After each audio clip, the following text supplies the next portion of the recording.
Hi guys, and welcome to Angling For You. Today you join me on the second part of our little session, and it's a bit of utilising from the swim we were on in the first part, and we're still fishing pellet and corn, but what we've done is in the session bites were starting to get a little bit tricky, so what I've done is put a very small ICM feeder on, banjo, or an ICM stem with a corn quick stopped, just to try and get some more positive reaction. And that's just the first fish that we've put it in for, and as you can see it has worked, and I wanted to sort of show you a little bit about how that can, just making those little changes, and not necessarily always with the bait, just in the way you present it. So just get this fish unhooked and we'll give him a lift up. It'll probably be nuts because he's an F1. Yep, he's not letting me down. Easy tiger. It's a beautiful looking F1, and sometimes when we're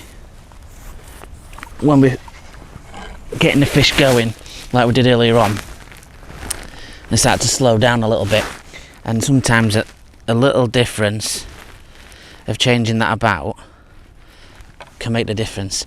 So what we'll do is we'll have a little look through the setup, and then we'll give it a little throw back in and see if we can have a few more. Right guys, so we have a Daiwa End Zone Z, and this is a 10 foot, a little 8 foot, or a 9 foot would be ideal for this. 10 foot's fine, it's just a little underarm chuck, but if you get any shorter than that, that's where your little picker rods are fantastic for that.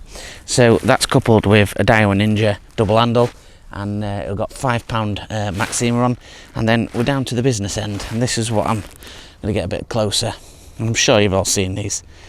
So the little banjo feeders, and I've got a really tiny one here. I don't want a lot of feed. I've just got a 16's Drennan hook with a little quick stop, and it's a really simple and easy setup to do. And effectively what we're doing is just throwing it onto that pole line to try and pick up some of those more trickier bites, and it's a really good idea to try sometimes when you're in situations where you are getting the bites and you know the fish are there, but they're just not picking up the bait, because as soon as they pick up the bait with anything like this or a bomb, they're hooking themselves straight away, and effectively like that bolt rig style, and you tend to hook into them a lot easier, where you're not having to obviously see your float.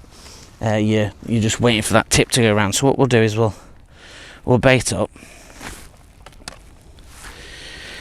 So I've got a little baiting needle here, and I'm only going with a single grain of corn. I'm just going straight through the side of the corn, like so.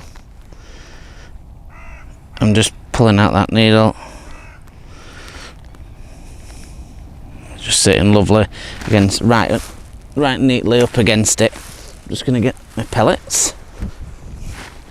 Now pellets wise, it's the same soaked micros. I'm just putting a tiny little few in first, and we're just going to rest in the corn on the top of there, and then again I'm just going to top these off with some more pellets. Now don't worry about if you've soaked your pellets enough, Don't worry about giving them a good old squeeze. You're not going to cast it far anyway, but they're gonna pop out when they expand in the water.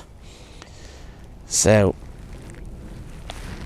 give that another squeeze, and all I'm going to do is just underarm this out, literally straight over that pole line of where we've just been fishing.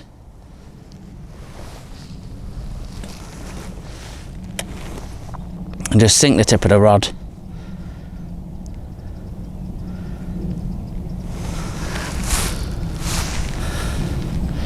Rest the rod down, and we are fishing. And what I'll do now is change the angle around just so you can see the tip of the rod and the water, and we can hopefully get into another fish.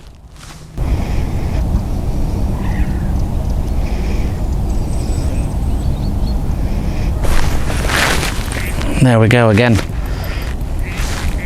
Lovely positive bite, and just getting those hookups that we were starting to struggle a little bit with, and it's another F1. And we're starting to struggle with these little F1 bites in regards to hooking onto them, as they were just starting to be a little bit finicky.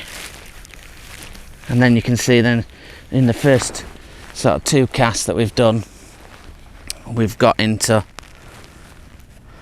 some nice fish.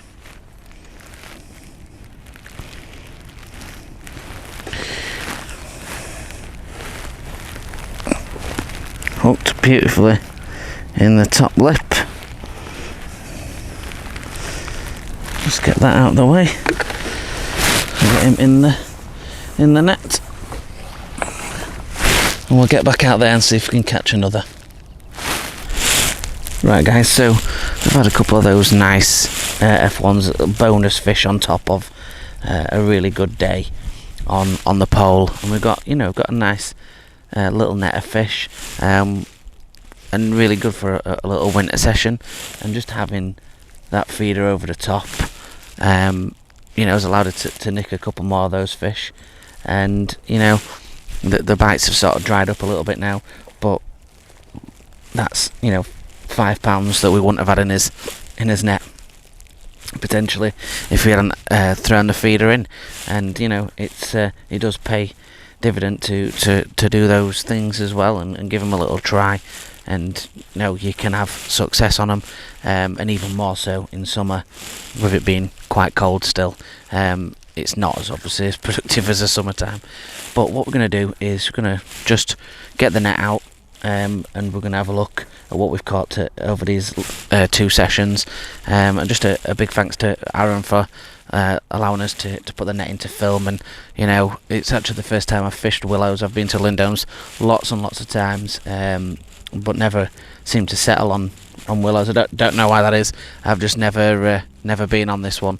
I think sometimes you stick to your favourites, and yeah, we'll be definitely giving this one another visit and another try out, and I'll certainly be testing it out in summer as well.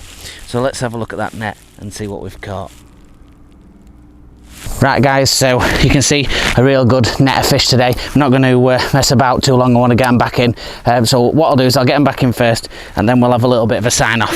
Fantastic with both methods that we've tried, and just a really successful day. And again, thank you very much to Aaron for letting us have the keep nets in, and just nice to show what you can catch in a winter session.